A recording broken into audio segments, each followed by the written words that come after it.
Eu vi uma parada sua também, você falando que você só não morreu porque sua munição não era boa. Com certeza.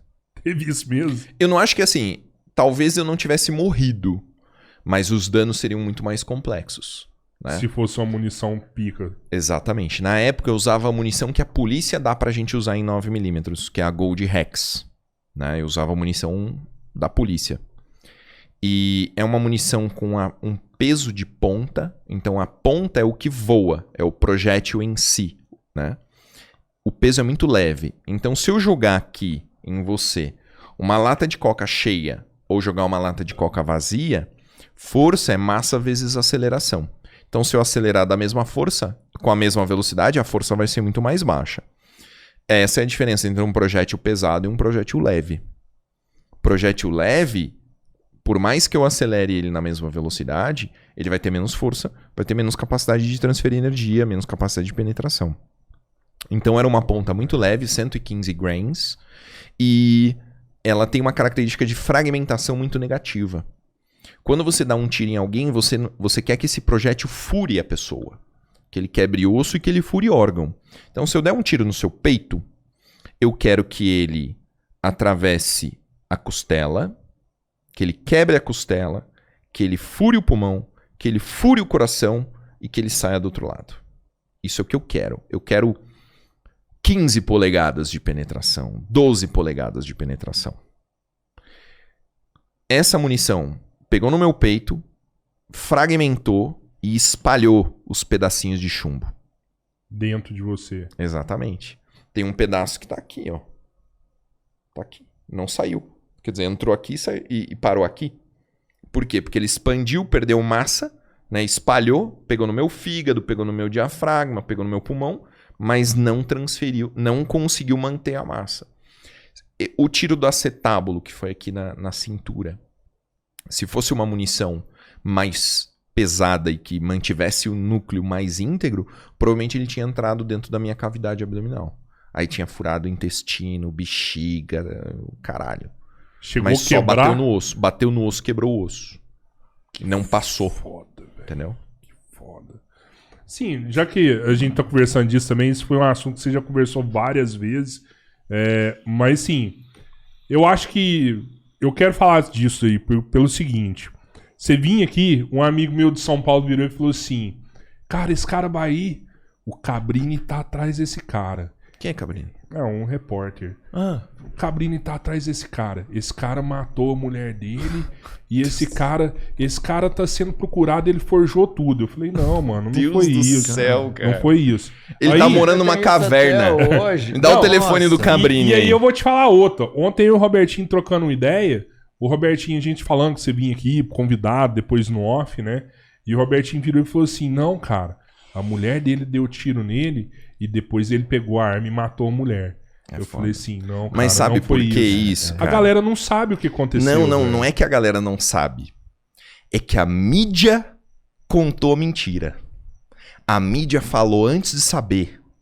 Falou, ele matou a mulher dele. Ele deu os tiros nele mesmo. Ele forjou. Entende? Por que a mídia fez isso? É o que Porque esse é o vende, né? papel da mídia. A mídia hoje, ela não consegue mais produzir conteúdo. Sabe por quê? Você liga no YouTube e você escolhe o cara da sua confiança pra ouvir ele falando a notícia. 9h30 da noite. Quem aqui tá assistindo o Jornal Nacional? Não, ninguém, não existe Ninguém. Era isso que meu avô fazia. Meu avô sentava, depois da janta, assistia novela e Jornal Nacional. Ou Jornal Nacional e novela. Porque era o que as pessoas tinham, era a televisão. Hoje, ninguém mais assiste televisão porque tem muita coisa muito melhor. Tem 236 pessoas assistindo a gente aqui. Tem 236 pessoas que não estão assistindo televisão, que estão assistindo esse podcast. Não, e amanhã vão ser milhares. Exatamente, o vídeo vai ficar lá para sempre. Então, a mídia, ela se colocou numa posição que ela não é mais confiável, que ela não tem mais conteúdo, que ela não é mais interessante, porque agora ela tá competindo com Netflix, competindo com YouTube, competindo com tudo, com podcast, e ela precisa vender. Então, para vender, ela inventa aquilo que chama atenção, para grudar a pessoa. Ah, o delegado armamentista, amigo do Bolsonaro, matou a mulher. Porra, quem que não vai assistir essa notícia, caralho? A modelo, né? Matou a Modelo. A menina era auxiliar administrativa. Participou de um concurso de beleza com 14 anos de idade. Foi promovida a modelo. E eu, delegado bolsonarista, né? Armamentista, matou a namorada. Então, a mídia fez um grande desserviço.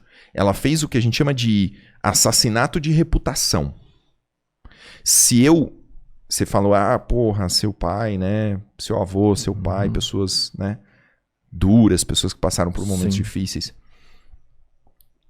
Se eu não tivesse levantado e se eu não tivesse contado a história, se eu tivesse medo, se eu fosse um bundão que tivesse medo da mídia, medo de dar a cara, medo de falar, até hoje o Brasil inteiro ia saber só isso.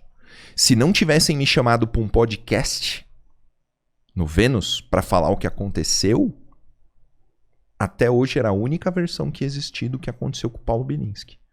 Entendeu? A mídia é uma merda. E pior, hoje a mídia é só um mecanismo de propaganda política. Total. Só.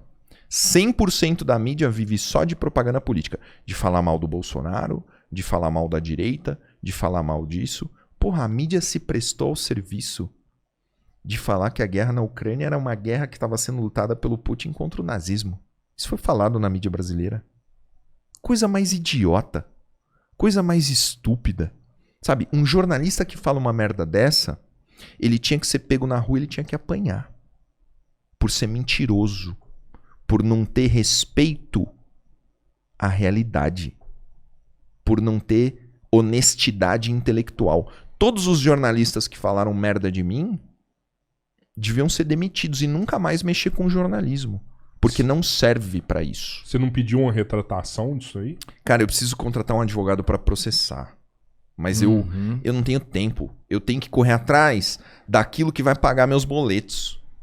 Entendeu? É isso que é foda. Cara, mas eu vou te falar assim, foi muito importante ter uma nova mídia, que é a internet, e, cara, e que te dá voz até hoje, porque continua ainda tendo, vamos pensar assim, uma vertente dessa primeira história que surgiu. Sim. E assim, não é que você precisa de provar mais nada, não precisa.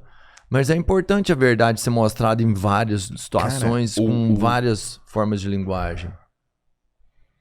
Como uma pessoa morreu, foi instaurado um inquérito policial. Foi feita uma investigação que durou 1 ano. 1 ano. Nessa investigação foram feitas perícias que eu, em 5 anos de departamento de homicídios, nunca vi. De tão detalhadas. Tipo CSI, pá. Não, cara. Ó, a arma ela tem o gatilho, certo? Que é onde você aperta pra disparar. Fizeram o DNA do gatilho, colheram o DNA do gatilho pra saber se eu não tinha posto o dedo no gatilho. Você entendeu? Eu tenho certeza que no seu caso, pela notoriedade que teve... Claro! Né, ele foi extremamente esmiuçado, porque tinha um apelo popular ali dentro. Certeza. Todo mundo queria ver o Paulo Bilinski preso. Todo mundo queria ver o Paulo Bilinski preso. É a quebra do padrão, né? Todo mundo quer ver isso acontecer. Tipo assim, o policial foi preso por... Né? Justiça, né? Só que ninguém parou pra esperar, né, a investigação. Todo mundo falou merda antes, né?